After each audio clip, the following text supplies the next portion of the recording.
Olá, eu sou a Cristiane e que Deus abençoe a sua vida de forma grandiosa. É o que eu desejo para você nessa noite.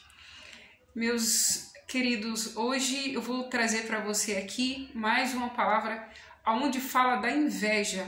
E o livro que nós vamos ler aqui é Gênesis, no capítulo 26, que conta a história de Isaque, que assim que Abraão morreu, Isaque ele ficou, mas ele precisou mudar da terra que ele vivia com o pai dele, Abraão. Ele foi para uma outra terra, e nessa terra eu vou contar aqui que ela estava passando por um momento de crise, onde as pessoas estavam passando muita fome. Mas Deus visitou a Isaque e falou para ele permanecer naquela terra. Então vamos lá, eu vou aqui na leitura e você logo vai entender o que a inveja é capaz de fazer com a pessoa, os ataques que a pessoa ela sofre devido a uma inveja que ela sofre dos inimigos, tá bom?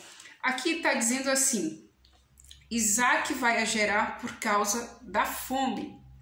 E havia fome na terra, além da primeira fome que foi nos dias de Abraão. Por isso foi Isaque a Abimeleque, rei dos filisteus, em Gerar. E apareceu-lhe o Senhor e disse: não desça ao Egito, habita na terra que eu te disser. Peregrina nesta terra e serei contigo, e te abençoarei, porque a ti e a tua descendência darei todas estas terras. E a tua descendência darei todas essas terras, e confirmarei o juramento que tenho jurado a Abraão, teu pai. E multiplicarei a tua descendência como as estrelas dos céus, e darei à tua descendência toda estas terras. Por meio dela serão benditas todas as nações da terra.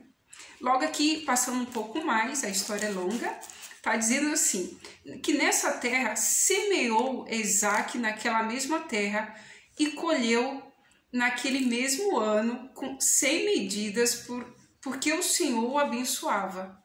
E engrandeceu-se o homem e ia enriquecendo até que se tornou muito poderoso. E tinha possessão de ovelhas e possessão de vacas e muita gente de serviço, de maneira que os filisteus o invejaram. Aqui está dizendo que naquela terra onde as pessoas estavam passando fome, Isaque, por ser abençoado por Deus, ele chegou naquele lugar e ele foi enriquecendo, ele foi crescendo de tal forma que ele despertou a inveja do povo dali daquela terra, e aquele povo começou o quê? E aqui logo em frente vai dizer para você o que aquele povo começou a fazer com Isaque. E todos os poços que o servo de seu pai tinha cavado, que passou a ser o servo de Isaque, né? Os servos de seu pai seria o servo de Abraão, que passou a ser o servo de Isaque, tinha cavado nos dias de seu pai Abraão, os filisteus entulharam e encheram de terra. Ou seja, é aquele invejoso que diz assim: já que não é meu, também não pode ser seu.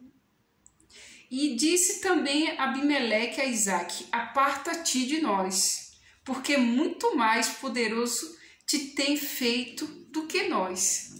Eles não entendiam que aqui não era porque Isaque se fazia poderoso, mas sim porque o próprio Deus abençoava tanto a Isaque, que Isaque ele se destacava no meio daquele povo e no meio daquela terra que não era dele. Que embora Isaque veio de uma outra terra, mas ali aonde o Senhor disse para ele ficar e ele obedeceu, ele conseguiu se destacar muito mais do que os moradores. E aqui, esse Abimeleque, ele não era qualquer homem, ele era um rei, entende? Ele era um rei que era muito mais do que Isaque.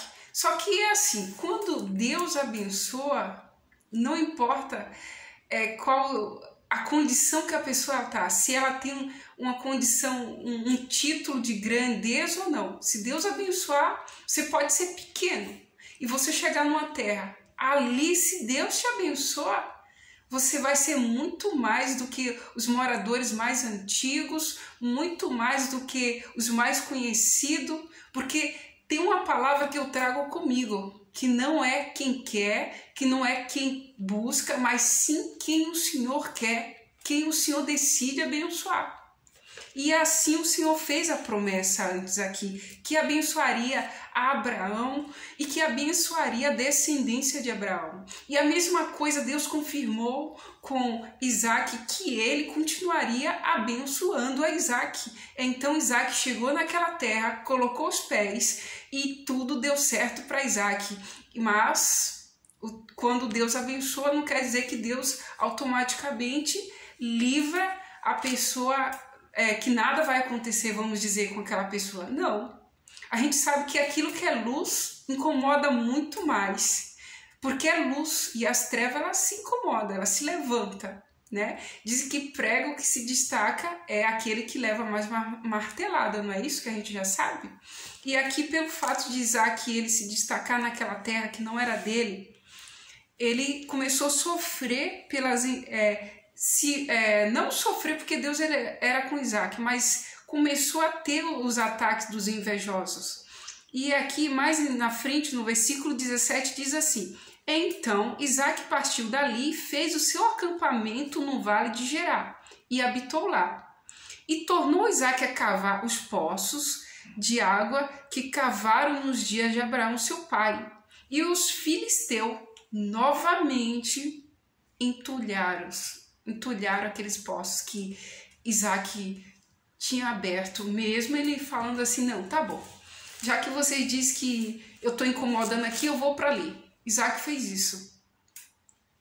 Mas ele não ficou livre. Os filisteus foi atrás e entulhou novamente os poços que Isaac tinha aberto ali.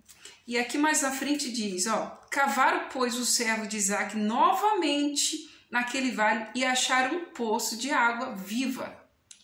E os pastores de Gerar portearam com os pastores de Isaac, dizendo, esta água é nossa, porque por isso chamou o nome daquele poço Ezeque, porque contenderam com ele. Então cavaram outro poço.